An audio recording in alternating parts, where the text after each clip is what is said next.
Happy Father's Day po sa lahat ng tatay. Ano man po ang tawag sa inyo, ito may daddy, papa, ama.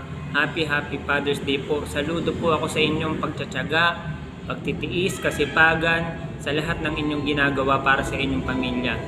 Happy Father's Day po sa ating Ama na nasa langit. Siya ang dakila sa lahat, ang ating Panginoong Hesus.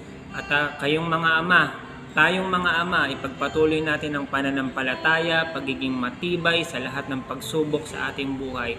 Basta saan pa na meron tayong Diyos na nagmamahal at nag-iingat sa atin, huwag natin kakalimutan na siya ang pundasyon ng ating pamilya.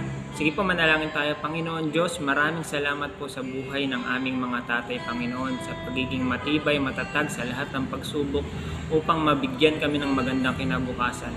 Salamat po o Diyos sa kanilang kalakasan, pagsisikap, Panginoon, mga behind the scene na ginagawa upang matugunan ang aming mga pangailangan. Salamat Lord sa kanilang buhay, ano man ang kanilang ginagawa, Panginoon, paboran mo sila, huwag mo silang pababayaan ni pagkukulangin. At Lord, pasasaan pa na makikita ng kanilang dalawang mata kung paano mo sila sasamahan sa kanilang hakbang at mga pangarap sa buhay.